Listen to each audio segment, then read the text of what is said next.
Brad? Yeah. Did you hear back on when we're meeting with lawyers? I mean, Oh. We're ready. We're ready to move on to our next item, 6.11, consideration of proposed findings of fact and decision in the appeal of Nina Star LLC, AB 24-05. Lloyd? Thank you, Mr. Chair. So, on April 1, 2025, your board considered the appeal hearing of appeal number AB 24-05 of Nina Star LLC. And after that public hearing, at the conclusion of that public hearing, your board determined by a vote of 4-1 to deny the appeal in concept and direct staff to prepare draft findings of fact, and that is where we are today. Staff has drafted the findings of fact and decision for your board's consideration coming out of that appeal hearing. And since the time of the posting of the packet for this agenda item, staff has discovered a couple of errors that I would like to walk through, a few errors.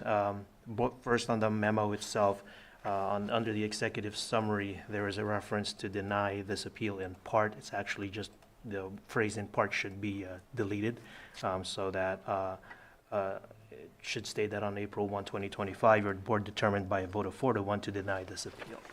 And then on the attached draft findings of fact and decision itself, on page 2, around lines 14 through 16, it makes reference to the phrase including but not limited to fire protection, water supply, sewage disposal, and police protection. Under that part, that should be revised just to state including but not limited to water supply.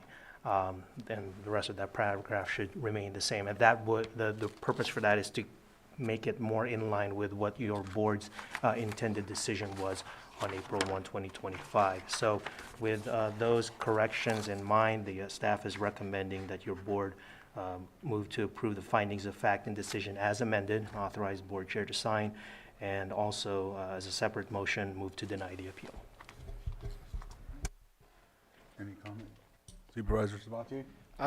Yeah, I know it was brought up, at least by a couple of us, and I know it was brought up as well by some public comments that we received, and I feel the need to ask if this can be added, is that there was a fair argument in concerns for the water supply, rather than just stating that it's because of the water.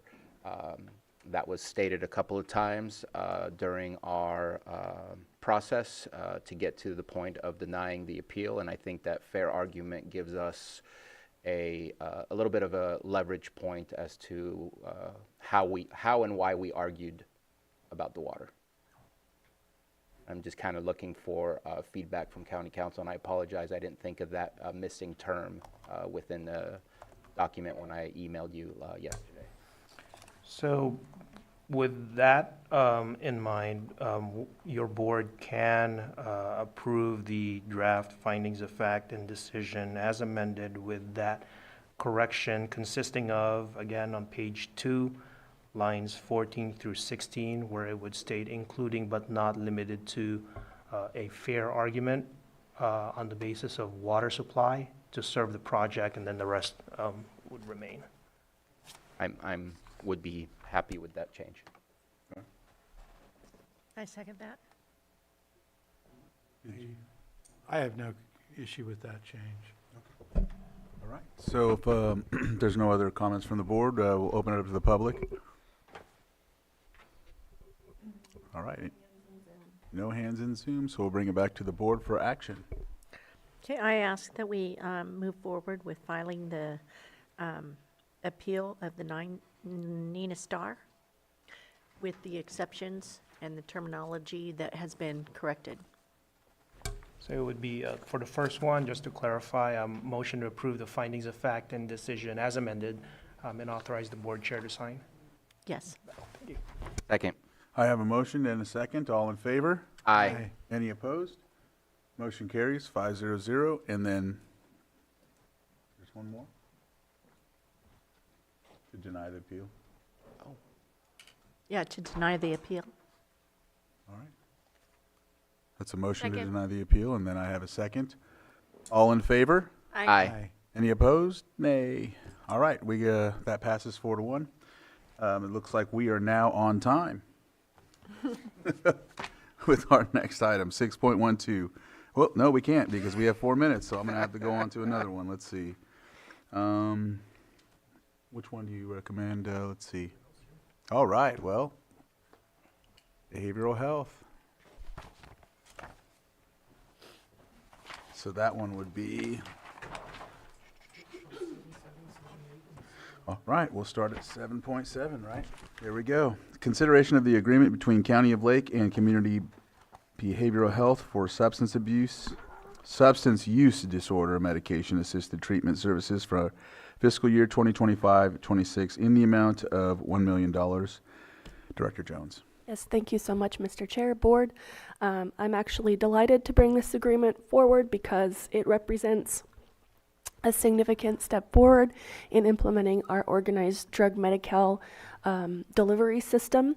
We do not have any MAT, medication-assisted treatment programs, very few in Lake County, not enough. And so we're just delighted and thrilled that we now have one in-house.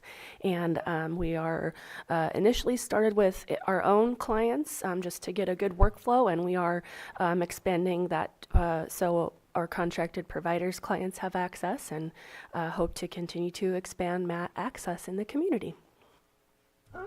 Supervisor Sabatier? So I struggle with this item. I believe, and just a quick question for Director Jones, we already have a relationship with Community Behavioral Health, and that's for mental health services. This is a different one for substance use, or is this a new contract for what was already started in the first place? To clarify, we have had a long-time relationship with Community Behavioral Health that started, I want to say, fiscal year 21, 22, 22, 23, where we issued a request for proposals for our specialty mental health services for psychiatry and nursing staff, and they've been filling those FTE needs for some time, and now this is a newer relationship with them to provide staffing for MAT, so specifically prescriber and nursing staff. And I appreciate that. And so in the previous iteration of the relationship with the contract that we have for specialty mental health services, I know I approved it, but I reviewed the contract again and again, and it's just, it brings concerns, not about the services, not about the need. That's where I'm conflicted. They're using our facilities. I don't see any kind of lease agreements or any kind of agreements on how that functions. Are we paying for janitorial? Are we paying for electricity? But the cost of each of the services are very high as well. I don't know, because obviously this is a compounded cost rate that applies for all of the above that they pay for. It's not just the individuals that do the services. But we're looking at, and I'm going off the top of my head here, like $250 for LVN, over $400 for nursing per hour, and over $1,000 for medical doctor stuff. Some of it is stuff that is possibly able for us to hire from within, and it doesn't meet anywhere close to what our rates are for that staffing. I'd love to, I feel the need to say that today I can't support this, because I feel we need to have a conversation with our union about their feedback on this. I'd love to see a lease agreement to better understand what are we paying for this, other than the services themselves, because they're using our facilities. I just have some concerns about also adding new services at this moment in time. Yes, it's needed, but for something that we're already struggling with the payment system, in the sense of there's still an outstanding loan currently, and adding more services in a atmosphere of complete unknown as to what's going to happen with Medicaid and how that's going to come down and impact us. And so I just, today for this one, very conflicted about it, but I just don't know that I can support this. May I respond? Yes, please. Thank you. So a few points of clarification. It is true, those are the rates of service. Those are billed fee for service. So when a service is delivered, they bill us 65% of the rate. So the rates reflected on that sheet are not 100% of the rate. We retain 35% of that rate for administrative burden and costs. It takes a lot to make the machine run from the back end. We had historically utilized our admin percentage of that, if you want to call it, that we retain to support all of our facilities. And now I'm happy to work, and I'll be following up with administration and council regarding potential of a lease agreement for them to utilize our facilities. But I want to clarify that those are the Medicaid rates, so that means that those are fully Medicaid reimbursable services. To date, Medicaid continues to flow. We are not seeing any impacts to the Medicaid system, and we don't anticipate that. And I also would like to clarify that the short-term, now the definition of that we can talk about a little bit, but the loan, and I know we're bird walking, doesn't pertain to the DMC ODS or SUDT budget. It pertains to the specialty mental health budget, so it's a different budget unit. Thank you. Go ahead, Supervisor Pyska. And so, just again, you said that there is no other medication-assisted treatment in the county. No, that's not accurate. Oh. So a lot of the federally qualified health centers will have individual, like your primary care provider could prescribe MAT. Any primary care provider could if they wanted to, given adequate supervision. There used to be a lot more restrictions on which doctors could prescribe MAT medications, and those restrictions have been lifted a couple of years ago to increase access because of the fentanyl, the opioid crisis. And so we're actually working to kind of zoom out from a global perspective or a community-wide perspective on MAT treatment. We are working on convening with our other local healthcare providers to get everybody on the same page as about MAT, but individual primary care providers in their comfort level and their practice could do MAT. You walk into an emergency department, you could do MAT. What we offer is MAT combined with outpatient counseling, so intensive outpatient, so it's programmatically based, which works for some people. Some people may participate in that MAT program and feel that they're sustained, and then maybe we transition them, and then their primary care provider, they pick that up. So there's lots of different scenarios, but what it enables us is that level of care for those folks who are needing more support.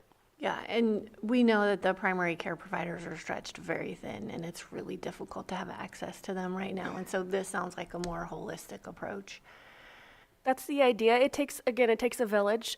We have a lot of great MAT individual prescribers in the community, but having a specialized MAT clinic where it's embedded within a program of outpatient counseling and services is something that hasn't been a strong offering in the county up to date. Yeah, and if there were Medicaid cuts that would impact this program, we would be able to revisit this contract. We would have to. Yep. Okay, thank you. Vice Chair? Yeah, I just want to make sure I understand on I guess it's the use agreement you said you're working with the council on for, I have not been, but I am happy to discuss that with admin and council. okay, so how would, if we were to approve this, how does that affect we don't have the use agreement yet? Was that We haven't a to problem? date. or- We have business associates agreements. We've done a bit of a risk analysis to ensure that contracted staff are not supervising county employees, that there's sufficient barriers. But we've looked to make sure that they're not acting in any way, shape, or form as a county staff, but we have not ever asked them to pay for the clinic space that they occupy within our clinics because they're providing services to our beneficiaries. Okay. All right. Is there anyone from the public that would have any on Zoom? No. I'm going to bring it back to the board. Mr. Chair, I move that we approve the agreement between County of Lake and Community Behavioral Health for substance use disorder medication assistant treatment services for fiscal year 2025 to 26 in the amount of $1 million and authorize the board chair to sign. I'll second. I have a motion to end a second. All in favor? Aye. Aye. Any opposed? Nay. Motion passes 3-2. All right, real quick, we're Does going it to... pass? Doesn't it? Yeah, it passes, Okay. 3-2. Yeah. Let's see, real quick, you can stay, because I think what's happening with 6.12 is it's gonna be continued. So anyhow, I'll read it. Our 6.12, public hearing, consideration of a resolution amending the master fee schedule for departmental services rendered by the county, and it looks like we're gonna push this to a later date, or pull it and push it to a later date. Correct, Chair. Admin would like to continue it until next week at 10:30 a.m. All right. Any comments from the board? Open it up to the public. And no hands in Zoom. And so I'll bring it back to the board for action. I think we have to have a motion to continue it to next week. So moved. All right. Second. I have a motion and a second. Is that sufficient? Yep, and just for clarification, 10:30 a.m. Next Tuesday, 5:13. May 13th. That was meant to be implied in my so moved. And second still? Yeah. All right, so I have a motion and a second. All in favor? Aye. Any opposed? Motion carries 5-0. All right, so back to non-timed. 7.8, consideration of amendment number 4 to the agreement between County of Lake and Lake County Office of Education for the Mental Health Student Services Act Grant, program-based specialty mental health services for fiscal year 2021 through 2026 in the amount of $2,112,250. And Director Jones. Thank you. First, I want to acknowledge that on one of the agreements, it references a previous director, and we're working with our staff to correct that erroneous reference. But broadly, this agreement ensures expansion of school-based specialty mental health services. I'm pleased to report that all Lake County schools, I believe all of them, are now Medi-Cal site certified for specialty mental health. So it meets the requirements essentially of a clinic. It's not actually hard to do with schools because they have a lot of standards they already have to meet. But we are working with the Lake County Office of Education to push those services out to students. And this has been a great program for us. So thank you. Supervisor Sabatier? Yeah, I have a comment and a question, and I appreciated the response from Director Jones. This is actually information that's on item 5.9, but 5.9 relates to this is the contract between LCOE and the county. 5.9 is the contract between the county and the state for receiving those dollars for this program. In the 5.9, there's a report on the work that's been done, and correct me if I'm wrong, Director Jones, but it was for 24-25, I think, for Yes. the fiscal year. Yes. And there was just some concerns that there was 119 students that were identified, and when it said specifically, there's a lot of different questions, but some of them were, are you experiencing homelessness? Are you foster care? And it was 119 out of 119 that did not report.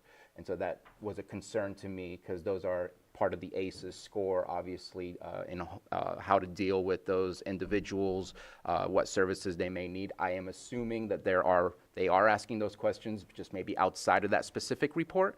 But I know that I just wanted to at least mention, I would like to see that being in part of our report so that when we submit that to the state, they don't come back asking us for any questions or potentially jeopardize some of these dollars. And I know that that is what I was told, at least from Director Jones, that there will be a request to look at that. So I appreciate that. My second question, and I apologize I didn't notice this, but in the last year from 10/1 to 9/30/2026, 10/1/25 to 9/30/2026, it has $0 for clinical graduate level therapists, $0 for clinical graduate level therapist, and $0 for clinical supervisor. Is it because there's money left over from prior fiscal years that will be utilized for this upcoming fiscal year of the contract? Because in the previous years, there's always dollar amounts in those specific categories. And so I'm just concerned that the zeros doesn't look right, and just was wondering if there was a reason for that. I am pretty sure, and I'll have to make sure of this, but in the event, let's talk about sustainability a little bit. because it's important to know that these services will be sustained in perpetuity through Medi-Cal reimbursements because they are Medi-Cal reimbursable services. So I believe that that reflects a transition to those positions as paying for themselves under a Medi-Cal reimbursement structure. Okay. Appreciate the response. Thank you. All right. I'll open it up to the public. All right. Bring it back to the board for action. Mr. Chair, I'll move to approve amendment number 4 to the agreement between County of Lake and Lake County Office of Education for the Mental Health Student Services Act grant program based specialty mental health services for fiscal year 21 through 26 in the amount of $2,112,250 and authorize the board chair to sign. Second. So I have a motion to end a second. All in favor? Aye. Any opposed? Motion carries. Because it was mentioned, I'll just go ahead and do 5.9. I know they kind of, like they said, go hand in hand or something of the like. So we'll go to 5.9, adopt resolution authorizing amendment number 2 to the standard agreement between the County of Lake and the Behavioral Health Services Oversight and Accountability Commission, BHSOAC, for the period ending December 31st, 2026, and authorizing the Behavioral Health Director to sign the amendment. Director Jones. Thank you, and thank you, Supervisor Spatier. This is kind of a two-parter in a way. So the previous item was about our agreement with the Lake County Office of Education. Now this is the county's obligation with the Behavioral Health Services Oversight and Accountability Commission for the grant funds. We had some unspent grant funds that we have been able to roll over and up, and so this update reflects that extension. All right. Go ahead, Supervisor Spatier. And the reason I pulled is I have no problems with the resolution. This specific attachment, I know I had a lot of difficulties opening it. I had to do some weird roundabouts, and then eventually, I don't know if it was updated, but then it was just unavailable. So I wanted to make sure that we showed this. It's a 2-page document. There's not much to it. And I believe the mention from Director Jones earlier about changing the signatory is on this new one. I can't see it because I don't have my glasses on. But I just wanted to make it transparent for the public since I know it was not available for the majority, if not all of us, for some unknown reason, technical issues. All right. Not hearing anything from the board. I'll open it up to the public. No hands in Zoom. We'll bring it back to the board for action. I offer the resolution. Resolution has been offered. I second that. All right. Oh. Supervisor Owen, Yes. Supervisor Sabatier, Aye. Supervisor Rasmussen, Aye. Supervisor Pyska. Yes. And Supervisor Crandall. Aye. The resolution passes. Is that all? No, let me see. So we got, I think, A couple more. yep, we got 2 more. 7.9, consideration of amendment number 1 to the agreement between the County of Lake and Parkview Healthcare Center for adult residential and skilled nursing support services and specialty mental health services for fiscal year 24-25 in the amount of $340,000. Director Jones. Thank you. This was, yes, Parkview provides essential residential level, particularly skilled nursing services. Incidentally, you will not see an agreement for Parkview come forward for 25-26. We will not be contracting with them in the future. These dollars are needed to finish out this current contract year. Not seeing anything from the board. I'll open it up to the public. Any on Zoom? All right, I'll bring it back to the board for action. Mr. Chair, I move that we approve amendment number 1 to the agreement between County of Lake and Parkview Health Care Center for adult residential and skilled nursing support services and specialty mental health services for fiscal year 2024-25 in the amount of $340,000 and authorize the chair to sign. Second. I have a motion and a second. All in favor? Aye. Any opposed? Motion carries. 7.10, consideration of amendment number 1 to the agreement between the County of Lake and Hilltop Recovery Services for ASAM Level 1.0, 2.0, 3.1, and 3.5 services for fiscal year 24-25 in the amount of $1,963,200. Director Jones? Yes, continuing to finish out the end of the year with Hilltop Recovery. making sure there's enough contract to cover the services, and I believe there was some, there may have been some additions to CPT codes in this agreement as well for peer support services. Supervisor Sabatier? I do have one question. It mentions in there that I think in the past we had 4 beds and now it's none. It's what's available. I didn't ask you this question, but if you don't mind, I'm going to ask you right now. Have we ever gotten a denial because they didn't have beds available? I'm worried that some people locally would need help, but the beds are filled from folks that are from out of county. Because I have a friend who's a sheriff in Yolo County, and he's talking about bringing people to Hilltop all the time. And it's not that I don't want his people to be helped, but I would love for us to make sure we always have availability. So do we get denials from time to time that there's no room? From Hilltop, very rarely. I will take this opportunity to commend Hilltop Recovery Services. In our new contracting process in ODS, we don't have the ability to just purchase a bed. It has to be used fee for service because we historically have used our grant funding for that, and it doesn't work that way anymore. And so that said, it's true, they do have a lot of, they could stay full without Lake County beneficiaries, but they are deeply committed to this community. In fact, they actually offer up indigent beds for uninsured individuals, at least annually. So, and I would say all of our contracted community providers at these levels of care are very mindful of prioritizing Lake County beneficiaries. Okay, thank you very much. All right. Any other comments? Open it up to the public. Any on Zoom? Bring it back to the board for action.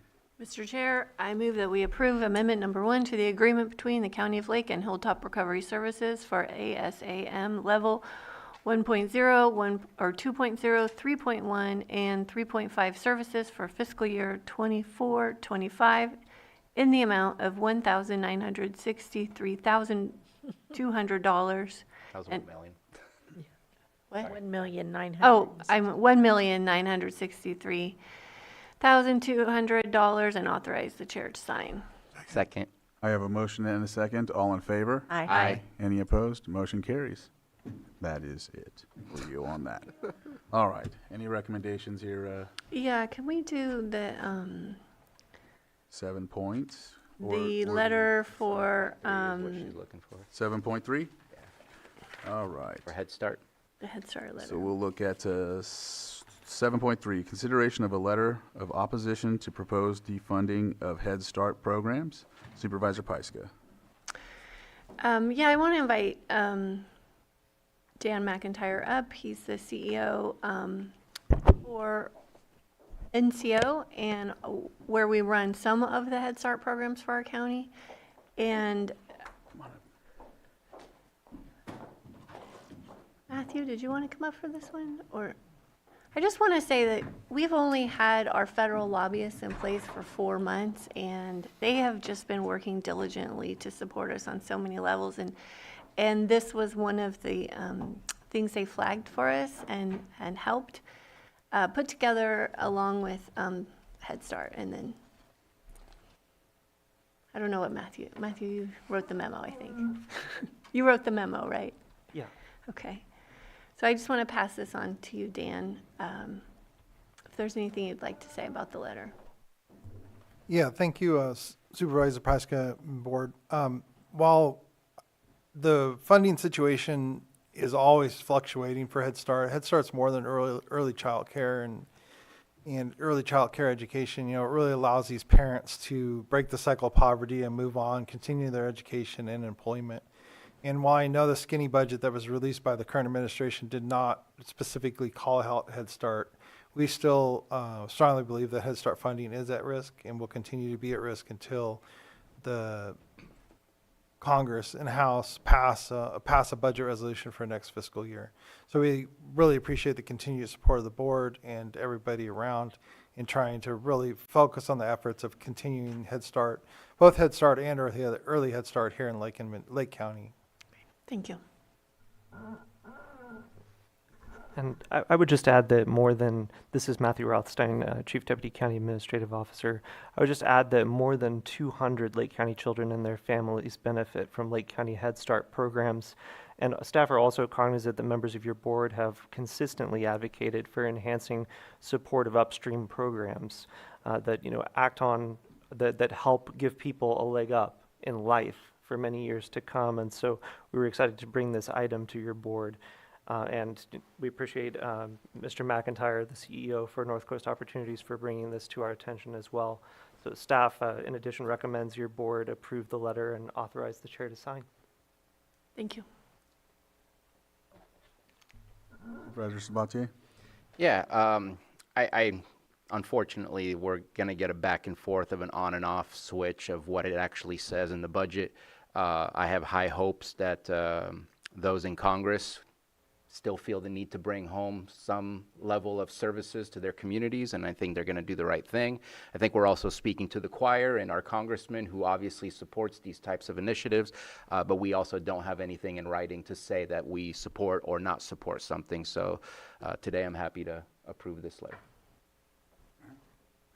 All right, I'll open it up to the public. Is there anyone from the public that would like to speak on this? All right, I'll bring it back to the board for action. Mr. Chair, I move that we approve the letter of opposition to proposed funding of Head Start programs and Second. authorize the chair to sign. Second. So I have a motion and a second. All in favor? Aye. Any opposed? And motion carries. Thank you. All right. Let's see. Is there another one, Matthew, that you're? All right, Matthew, let's is it 7.4? Is that one of them? Oh, okay. Consideration of a letter to Governor Newsom supporting extension of the Biomat program. Supervisor Pyska?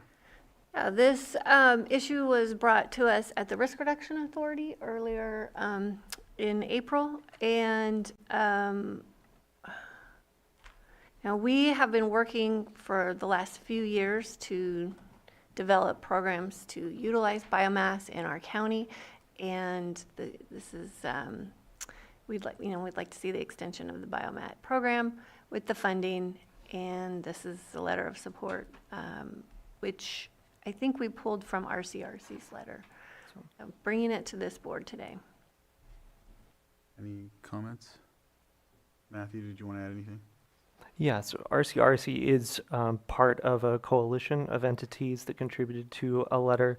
And in addition to RCRC, the Association of California Water Agencies, California Association of Sanitation Districts, and California Forestry Association are among those partners. And so as you're aware, and as Supervisor Pyska raised, biomass utilization is a longstanding county priority. It was identified in 2021 as part of our United States Forest Service Community Mitigation Assistance Team process, for example, and the RRA has been working diligently on that priority. The Biomat program specifically requires that the California Public Utilities Commission procure 250 megawatts of energy from new small-scale bioenergy projects, and our understanding is only 20% of those required megawatts have been procured to date, and failure to implement the program fully could result in nearly $30 million of grant funding being returned to the federal government by California-based entities. So it's fairly consequential. We had hoped to sign on to the initial coalition letter, but unfortunately didn't have a mechanism to get there in time. So this letter is a cover letter to that, and then we're additionally reinforcing the coalition letter. Thank you. Supervisor Sabatier? So I recognize that this is in connection with the letter from RCRC. On our letter, I don't really see the request for action. It kind of talks about the letter from RCRC, but it doesn't say please extend the biomat. I don't think I see it. It says if no action is taken, it will sunset, it is expected, but I'm not sure if I missed a sentence of us asking for specific action to extend, which obviously matches RCRC's letter, but it's not necessarily in our letter. Did I miss it? Yeah, so the final sentence of the first paragraph, the County of Lake joins those coalition members in asking your support of extension and full implementation of the Biomat program. And additionally, at the end, please act to further statewide climate goals by directing the California Public Utilities Commission to fully implement the Biomat program as required by state law. I not have the same letter? Any other questions? No. All right, I'll open it up to the public. Is there anyone from the public that would like to speak on this? All right. No hands in Zoom, so I'll bring it back to the board. And this isn't referring, I'm not just noting for the record, it's not referring to any projects that are being proposed or anything right now, or anything of the like. It's just in general, the program in general around the state. Correct. Just want to make sure that's clarified on the record. So anyhow, Mr. Chair, I oh, think Just a quick question. Do we know if there's an idea of what the extension might look like? Is it, are we just asking for an extension with no understanding of how many years? Just because I feel like it's slow in getting the money out. It's not an issue of, I think it's an issue of bureaucracy in the process of allowing the dollars to be accessible. But do we know if there's a request from RCRC on a specific time frame that they're looking at, or asking for expedited processes? I don't know, so many of these programs take so much longer Yeah. to implement than anticipated, so, and you'll see that with a couple of the other letters of support. And it doesn't change my vote. I was just curious, just to see if there was a set expectation on the request. And if no action is taken, the program will sunset December 31, 2025, which is, according to the coalition, very clearly not enough time to completely fulfill the program. Mr. Chair, I move that we approve the letter to Governor Newsom supporting the extension of the Biomet program and authorize the chair to sign. I second that. I have a motion and a second. All in favor? Aye. Any opposed? Motion carries 500. All right. And then 7.5, is that? Okay. Consideration of 3 letters of support for federal forest health and wildfire and disaster resiliency legislation in furtherance of established Board of Supervisors federal legislative priorities. A, the Disaster Resilience and Coverage Act, H.R. 1105 Thompson. B, the Facilitating Increased Resilience, Environmental Weatherization, and Lowered Liability Firewall Act, S. 1323 Schiff and Sheehy. And C, the Fix Our Forests Act, FOFA, H.R. 471, S. 1462 Supervisor Pyska. Yeah. And again, big shout out to Paragon for assisting with this and tracking these bills that align with our legislative priorities. The Disaster Resilience and Coverage Act and Firewall are sort of in the same vein, one coming from the House, one coming from the Senate. So we're hoping that both our representatives will be working to collaborate on something to get passed, and then Fix Our Forest Act. You know, obviously we are half publicly owned in this county, and we really need the investment into the forest lands on public lands and tribal lands. Supervisor Sabatier? Are we going through the approval process one by one? Because I do have an issue with the Fix Our Forest Act one. I think that the complete lack of NEPA, like it completely skips over environmental review, and seeing how there is rhetoric and language used on using our federal lands for things that I don't necessarily agree, and I think we do need to protect it. I think we also need to be able to clean it up, but I don't see protection, in my opinion, highly emphasized in the language of the 175 pages to go through on the Fix Our Forests Act. But it concerns me, and I've tried looking up some articles and some other letters, and I feel like it's a little, it will solve a problem, but it may create a whole different problem, especially if we have people in our administration that may energize clear cutting or other things like that, if you get rid of the NEPA process or the environmental review, those things will be able to slide through. So I cannot support the Fix Our Forest Act based on my research. The other two, absolutely. Okay, we can do them individually then. Okay. All right, well, I'll open it up to the public first. Do I need to do through separate, or just open it up for any comments for A, B, and C? Yeah, your board can open it up for comments for Okay. A, B, and C, and then as far as the motion goes, it can One be by treated one. separately to be identified by the subject line for each letter. All right. No one on Zoom? No hands on Zoom. All right, I'll bring it back to the board for action. Okay.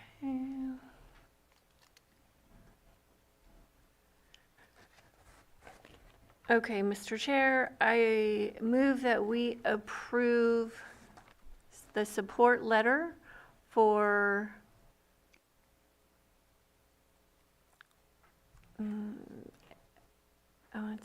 the Disaster Resiliency and Coverage Act, HR 1105, Thompson. Second. I have a motion and a second. Lloyd? Your board may add. And authorize the chair to sign. All right. Second. I have a motion and a second. All in favor? Aye. Any Aye. opposed? And that motion carries 500. All right. Mr. Chair, I move that we approve the letter of support for, is it B, the facilitating increased resilience, environmental weatherization, and lowered liability firewall act, S1323, Schiff and Sheehy, and authorize the chair to sign. Second. I have a motion and a second. All in favor? Aye. Any Aye. opposed? Sorry. Oh, there you go. Paused. Any opposed? Motion carries 500. C? And C, Mr. Chair, I move that we approve the letter of support for the Fix Our Forest Act, FOFAHR 471 S1462, and authorize the chair to sign. Second. I have a motion and a second. All in favor? Aye. Any opposed? Nay. Motion carries 3-2. Chair, do you mind if I add something? What's that? I just want to add, I supported the Firewall Act. I hope that in the future we can figure out a way to front some money, and maybe RCRC can be a process for that, for those that can't afford to do stuff to their houses. Because right now it's the people who have the capital to front the money to do the work, who then get paid back through their tax credits in the future. I think RCRC has tried some of those things in the past. GSFA. And maybe it's possible to look at something like that so that those that live in poverty can still access the program and the tax credits for hardening their homes. We'll probably look at it through GSFA, but yeah. Thank you. There's a lot of legislation around this right now. Yes. Yeah. Can you clarify the vote on the last? It was 3-2. Okay, was Helen the second? Supervisor Owen, sorry. Yes. Okay, we didn't hear it. All right. Here we go. 7.6, consideration of 4 coalition letters related to fire insurance in consistency with board-adopted 2025 state legislative priorities. And this is Supervisor Pyska and myself. and the admin office. Go ahead. So this is state legislation that we have been tracking, and these are 4 coalition letters that I've been working on with my colleagues from Nevada County, Napa County, and Mariposa County, with the help of our state lobbyists, reviewing the letters and reviewing the legislation. Again, they align with our legislative priorities for the state. Matthew, do you have anything to add? Or? I don't, unless there are questions from your board. I don't have any. Of course, full support of this. I want to figure out some solutions for the fire insurance problem that we have. Mm-hmm. So, yeah, if there's not anything, I'll open it up to the public. Any on Zoom? Bring it back to the board for action. Okay, Mr. Chair, I move that we authorize Chair Crandall to sign 4 coalition letters related to fire insurance in consistency with board-adopted 2025 state legislative priorities. Second. I have a motion and a second. All in favor? Aye. Any opposed? Motion carries 500. Thank you, Matthew. Which one do Thank you, Matthew. 511? Okay, so let's look at 511 real briefly, because I know it's been pulled. So we got approved First Amendment of agreement between the County of Lake and 360 junk removal and hauling annual compensation by $50,000 for a total compensation not to exceed $150,000 for abatement services, and authorize the chair to sign. It looks like we have Director Turner here. And Stephen, I know we talked about this, so we'll go from there. Go ahead, Director Turner. Morning, Mireya Turner, Director of Community Development. Yes, there was a lack of clarity or a little bit of confusion with the words of the section in the term on the amended contract. So we would request that the section of the term be struck, since there are no proposed changes to the term of the agreement. I do have a redlined version, and we have emailed a corrected version, should the board approve it as amended. Do you have anything to add, That's Stephen? exactly what I would say. Okay. Any comments from the board? Appreciate the fix. Thank you. Oh, there's the red line version. That is absolutely visible. I'll open it up to the public for this. And no hands in Zoom. I'll bring it back to the board for action. Mr. Chair, I'll move to approve the First Amendment of Agreement between County of Lake and 360 Junk Removal and Hauling to increase compensation by $50,000 for total compensation not to exceed $150,000 for abatement services, and authorize the chair to sign. As amended. Second. I have a motion and a second. All in favor? Aye. Any opposed? And that motion carries 5-0. Back to our non-timed. Should we just start from the top 7-2? All right. 7.2, consideration of use of staff time in excess of 8 hours to research the feasibility of a dedicated special tax for county roads. Supervisor Owen, I know that you're sponsoring this item.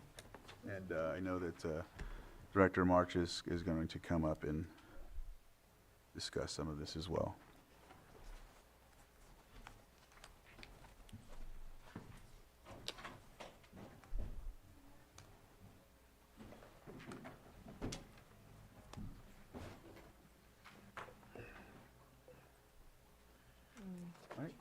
Okay. Actually, I'm bringing this forward, as we know, probably my biggest complaint as a supervisor is our county roads.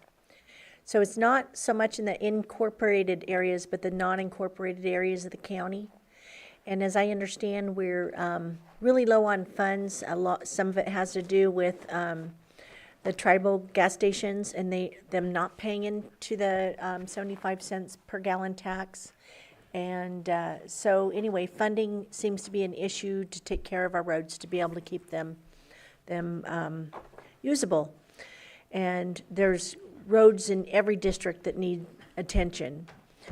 So what I am looking at is looking at the feasibility and whether it was, if it would be possible to do a tax. And somebody had asked me last night about maybe a TOT tax. I spoke just briefly with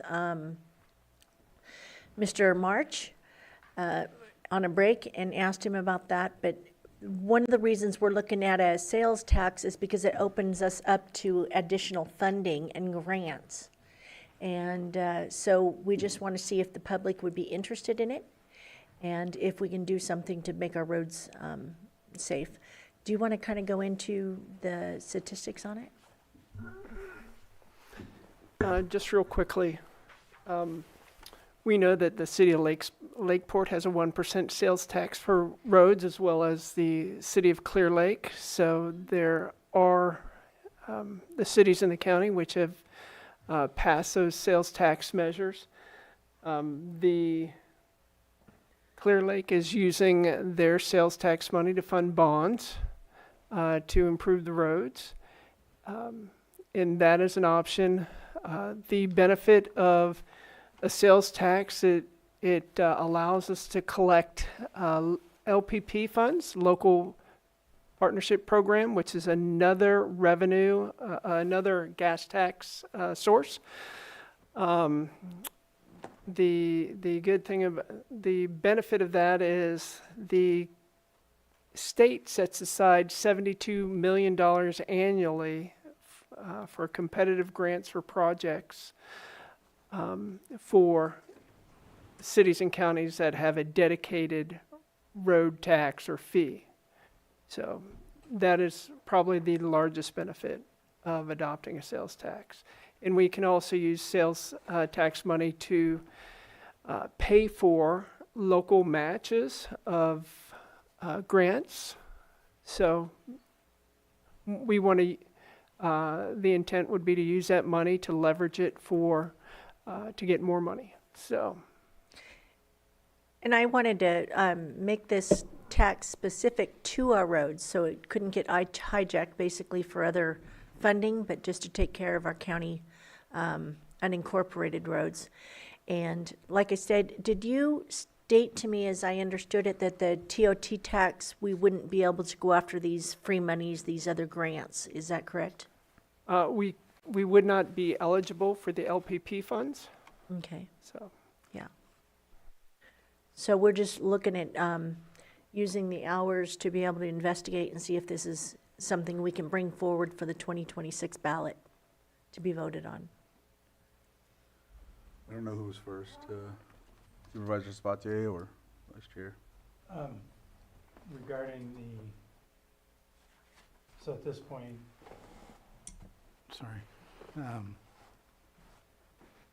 so you're looking at this for the 2026 ballot, either the primary or the general election?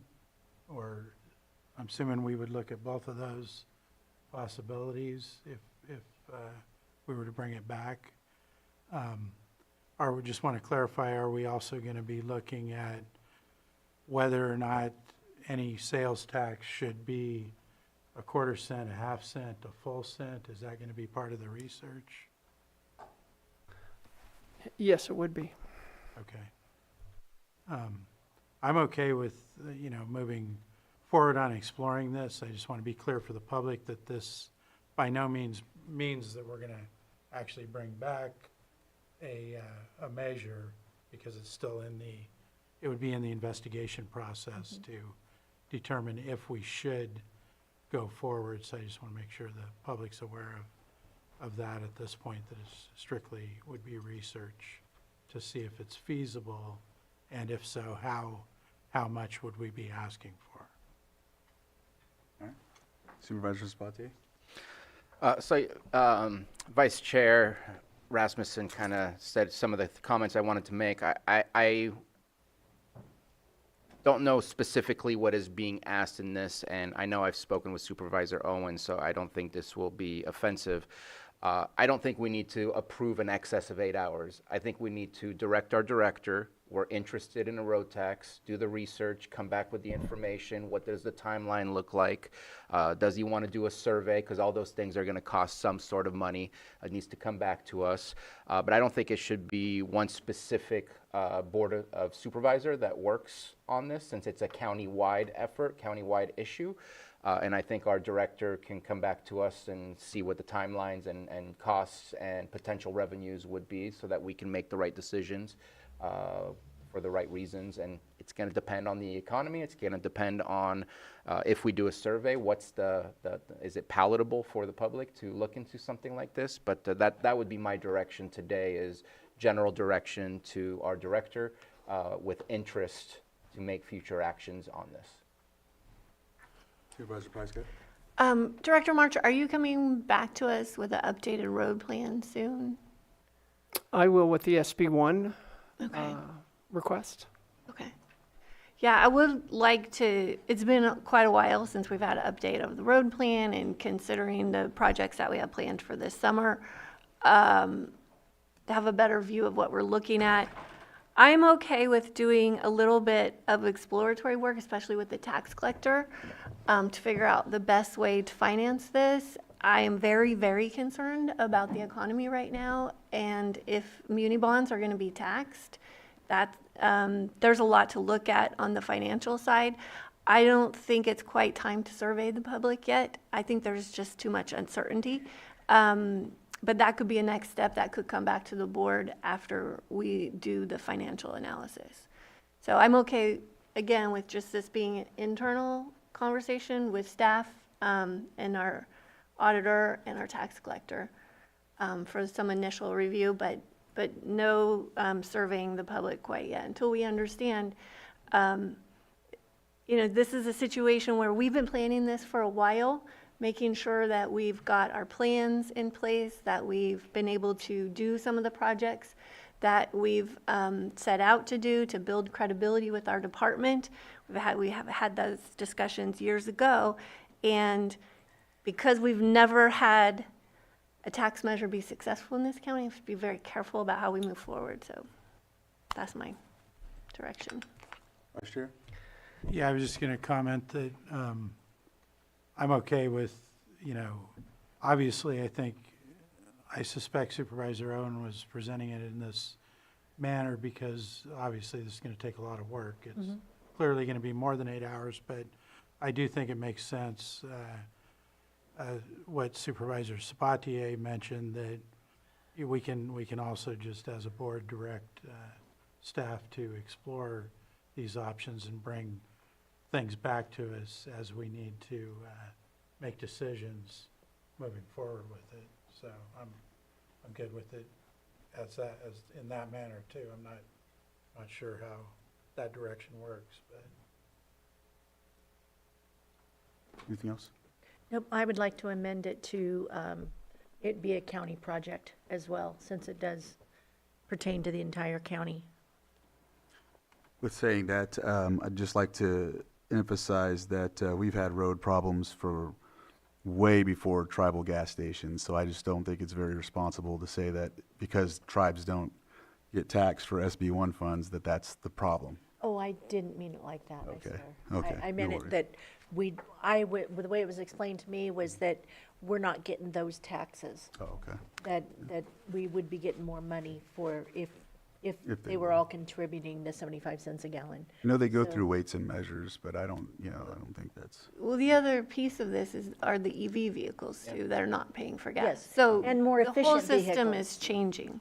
Yeah, the more efficient gas mileage, there's a number of things that are contributing to us not having enough money to maintain our roads. So I apologize if that No, was. and I think one of the things, the reason I had to mention it is because we have people watching who will take that, and I've seen it everywhere. No matter what it is, the tribes don't pay taxes and this and that. When tribal people pay taxes, sales tax, they pay federal tax dollars, they pay state taxes. So I'm not blaming you for saying that per se.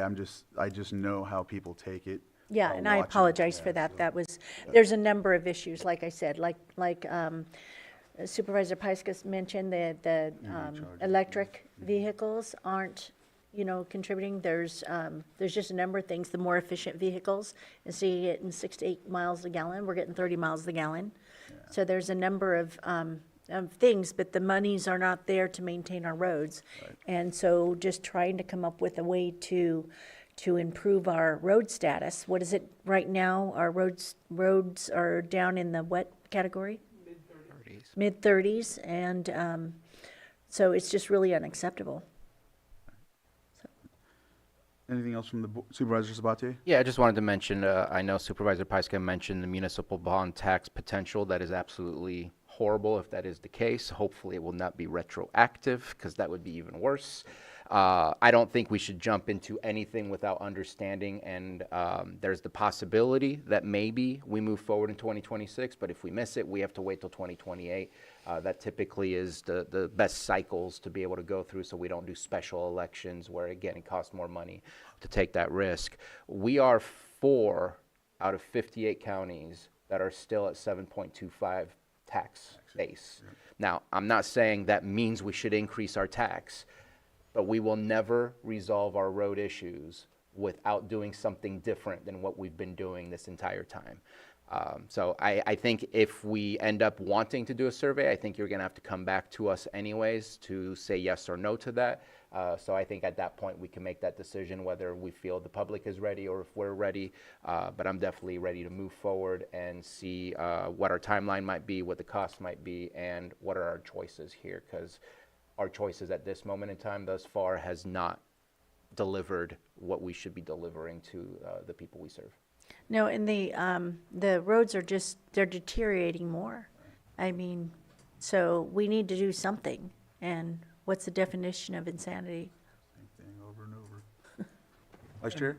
Yeah, just lastly, real quick, I think it's important to mention that there's also legislation proposed in the state that would add additional potential per mile taxes on drivers in California. So I think as we move forward, it's going to be important to stay on top of what's going on at the state level too, because all of that can, have an effect. So I just wanted to mention that. Yeah, and the bond market, regardless of what happens with the taxes on the muni bonds. Like, we have to know what kind of market we're going to be looking at borrowing in.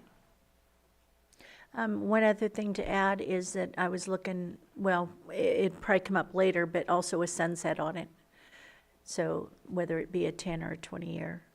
I know that Clear Lake did a 20-year tax, 1-cent tax, to get their roads done, and they've done an amazing job. It's pretty impressive. So I've kind of tried to take a page from the Clear Lake plan book, and they've been able to get some extra monies in that, so it'll make our money go further.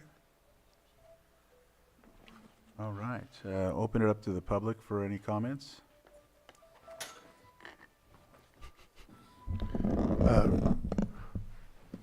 Good afternoon, Chair, Vice Chair Rasmussen, Chair Crandall, members of the board. I'm really glad this is brought up. I kind of geek out on this type of public policy thing. It's really important that we take a look at this because the proxy, gas tax used to be a proxy for miles driven, which was a proxy for wear and tear on roads. And for decades, ever since I was a kid and probably before that, that was the model. And that's no longer a reliable proxy anymore because, as you all mentioned, you have electric vehicles and they're driving just as much as a regular vehicle, and they put wear and tear on the roads, but they don't stop at the gas station. The CAFE standards that are required by the state of California and the federal government have increased the efficiencies of our miles driven tremendously, and that results in less people paying for gas. Nationally, it has very little to do with, tribal or anything like that. The overriding thing is as we get more efficient, that proxy model is failing us. So we have to find a way to fund our roads. So I do support looking at an alternative. Sales tax seems to be one of them.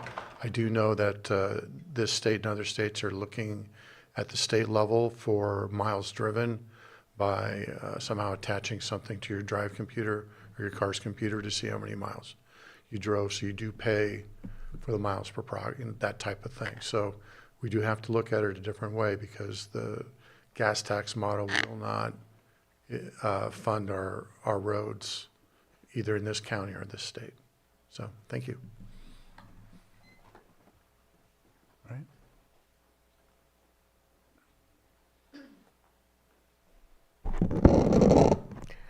Good afternoon, Margot Kambara. Just to piggyback on the previous comments, looking for more revenue for road improvement would be a great idea. It would be even better to associate, however, the source of funds closer to road use. Sales tax tends to be regressive, and not everybody who will be paying that sales tax is a driver, or it may be somebody who's using public transit. As a previous commenter mentioned, some people are looking at the state level, such as vehicle registration, perhaps associating a fee with that, putting that in a pool and drawing on that for road repair. So as the study group looks at alternatives for funding, I would suggest that looking at some way to get the funding that's closer to road use and rather than a general sales tax. Thank you. Thank you, Margot. Any other comments? No hands in Zoom. I'll bring it back to the board. Supervisor Sabatier? I just want to say that roads are for the community. Whether you're taking the bus to the grocery store or bus to work, you're still using the roads, and that eventually we have to figure out a way to all pitch in to making those roads drivable, safe for all that uses, bicyclists, pedestrians, and whatnot. We've been talking at the state level for 20 years on GPS format type of things, and the privacy issues of the Fifth Amendment are huge and most likely never going to be overcome, where now you can track my every move that you're doing. And so I don't know that we're going to have a solution anytime soon. There was a comment about regressive tax. Rent doesn't have tax. Food doesn't have tax. Utilities don't have tax. The basic foundation of what everybody has to pay for in order to live will not have that supplemental tax. If you have a lot of money and you're spending a lot of money, then on other goods that are taxable, I just don't see that as being regressive to hurt the most vulnerable in our communities. And there's a benefit that comes back to the community where they will increase property values. It will allow businesses to save money on fixing their vehicles and putting it into their businesses to grow. I just see nothing but potential positives. So I'm looking forward to what you bring back to us. No. I lost my train of thought, sorry. Go ahead. All right. I think this looks for direction, right? Or is it action? Well, your board has two options. So your board can provide direction to staff. Typically, direction to staff can be provided via consensus, and typically those directions may involve or may include presentation of staff coming back to your board with some kind of report or presentation. So that is one option. The other option is what's being recommended in the memo, wherein your board moves to approve staff time of that exceeds 8 hours to research the feasibility. For that particular option, that is more individualized to the board member requesting, making the request. In this case, it would be Supervisor Owens, so that it would not necessarily, under that option, involve coming back to the board. So whichever your board would decide, it generally would have the same effect. It's just procedurally, it's a little different between the two. Go ahead. I was going to ask if Mr. March, Director March, has a potential timeline of when this may come back. If I'll be working with other departments, it's going to depend on their schedule as well. So I'm uncertain. So come back with 3 to 6 months? Definitely within 3 to 6 months time frame. Because the reason I ask is just to see if we can put some sort of a timeline of when to get it back, rather than just putting it out there and I with can't nothing. even find it now. There's not anything else. I think What's the number of it? Supervisor Owen, did you want to go with the recommendation from the full board to Yes. staff? Yes, please. Okay, and I think it looks like we have a consensus on that. So, so within 3 to 6 months, and I think is there anything else I missed? All right, thank you. Perfect. Thank you for bringing this. Thank you. Thank you. It's 12:29. Do we want to push these two items and keep going, or do we Yeah, want to come back after? Let's just get through All this. right. Only one of them can be done? Okay. The water resources one? No? Oh, so we'll have to do calendars? Because there's nothing else after that? Okay. Oh, Okay. Do we need staff for that? I think we can just approve I'm it. comfortable moving I Oh, go, I think I we go to can- this event every year, so. So you've inherited it. I'm not going this year, but- 7.11, consideration of administrative encroachment permit 25-06, temporary closure of a portion of Clear Lake near Buckingham Homes Association office from May 16th through 18th, 2025 for the Buckingham Test and Tune Boat and Car Show. Any questions? Open it up to the public.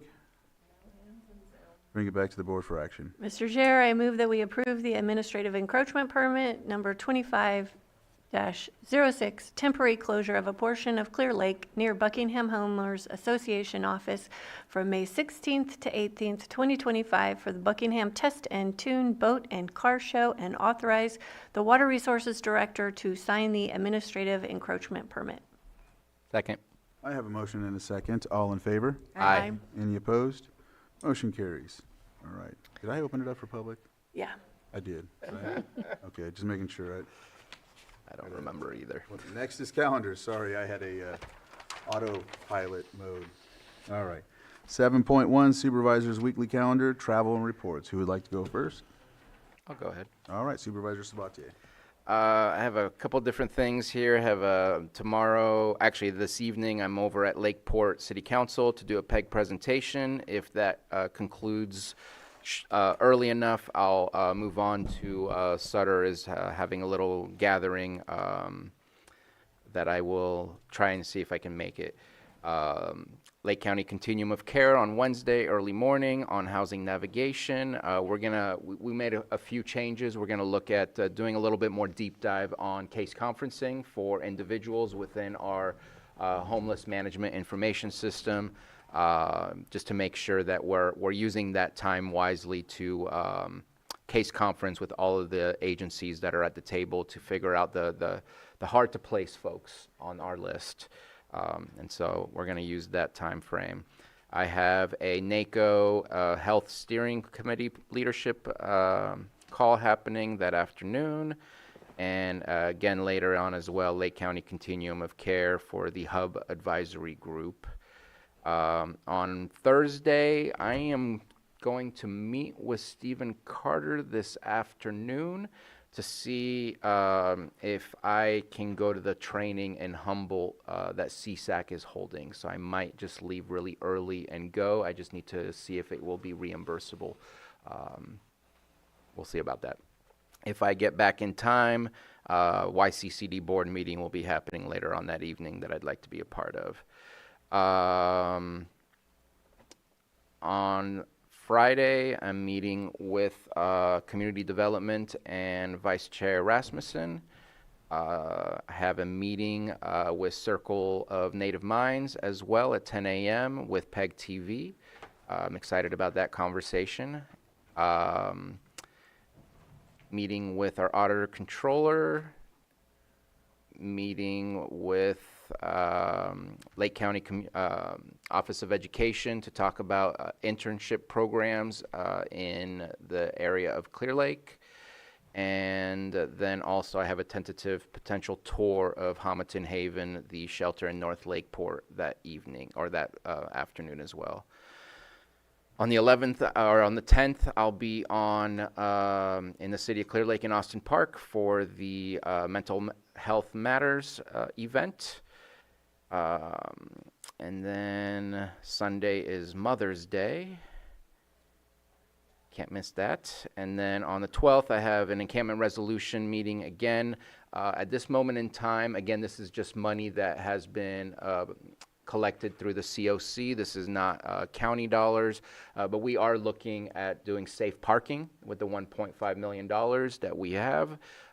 Safe parking could be that segue between being out on the streets, building, getting into a safe area, building trust with the services in order to get some of those folks into our shelters, because there are still people who are adamantly against going into our shelters, whether it's due to past experiences, stigma, or whatever the case might be. But we want to try and create those segue points. Then meeting with our CAO and going back to our Board of Supervisor meeting on the 13th. All right. Okay. Supervisor Owen?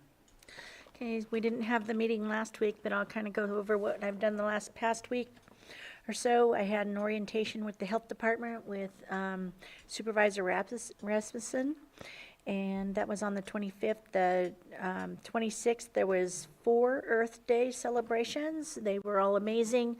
I went to the one in Clear Lake, the open house with the South Lake County Fire District, the Middletown Lions Club Craft Fair, and the Calpine Earth Day.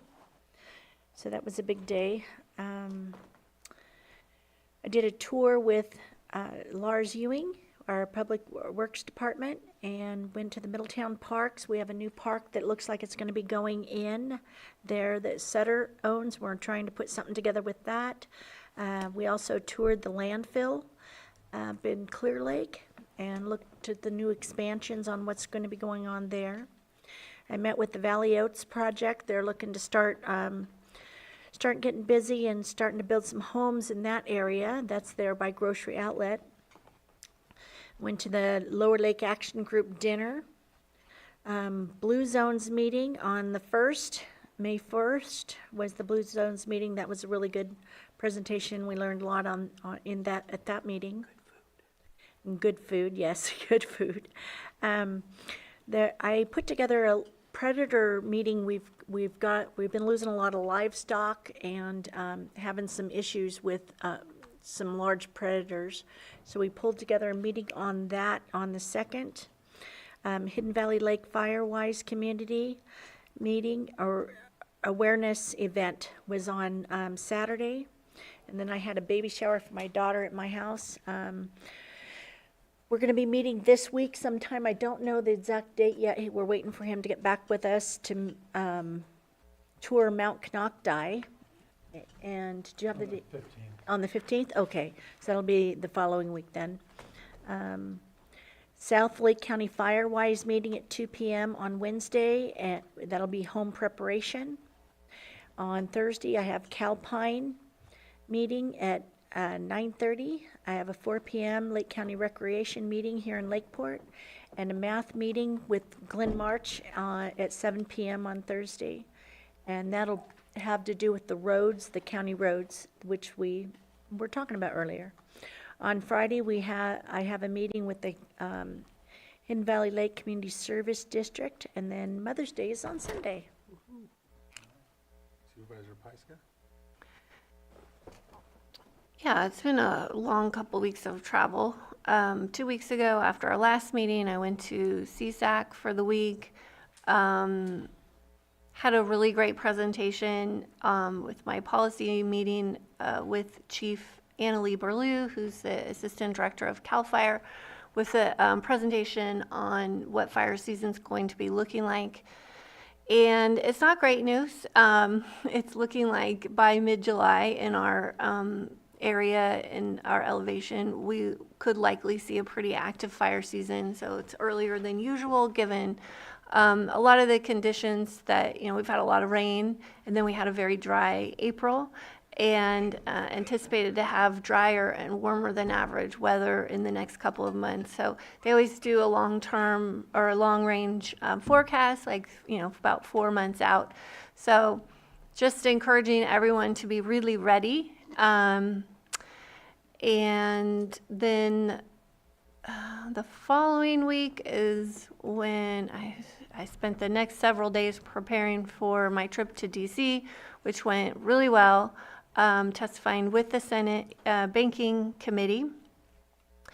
Really wonderful bipartisan support for mitigation.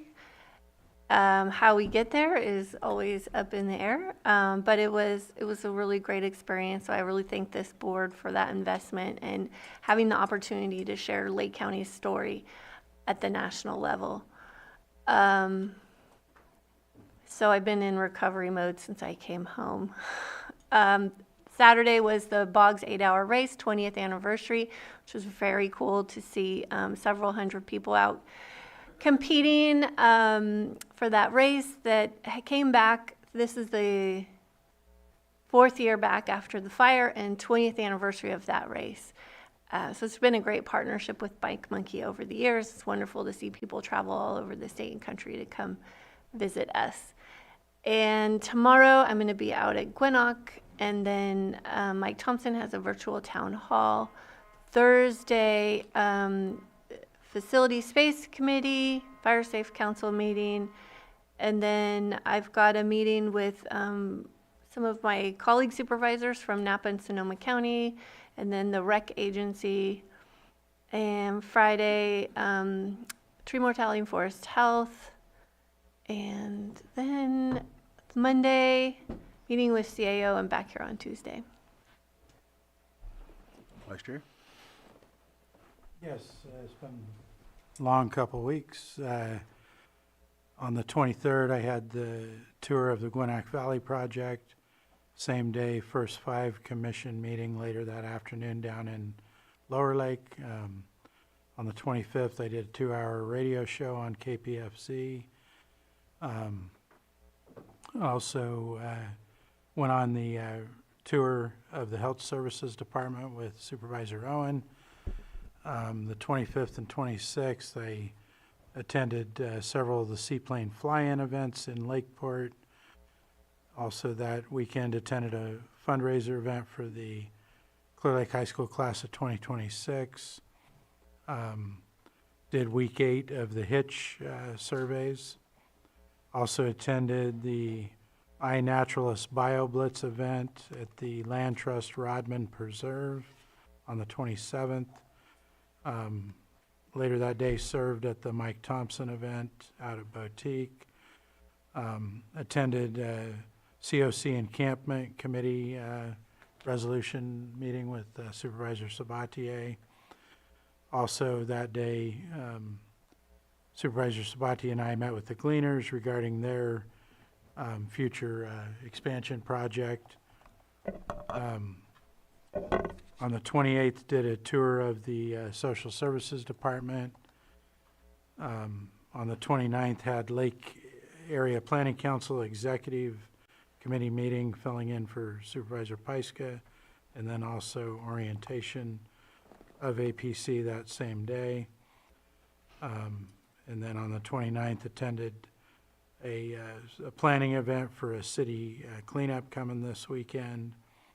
Had a meeting with the Northern Rural Energy Network to help them with some outreach on the Lakeport area in the future.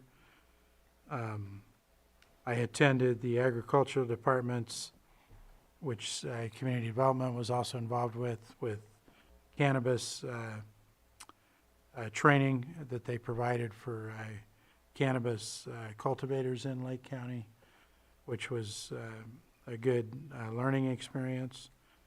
I had a project meeting with Public Services and the tax collector. I had a meeting with the Chamber's CEO. And then also last week we had continuum of care regular and executive committee meetings. I did a Big Valley and Soda Bay Road trash cleanup last weekend, and again the Hitch survey. And tonight I will most likely attend the Sutter event over in Kelseyville, and I'll wrap it up with that. Save the rest of this week for next report. All right.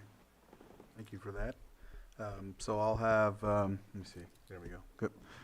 Tomorrow I have the East Region Town Hall and the CSA in Spring Valley.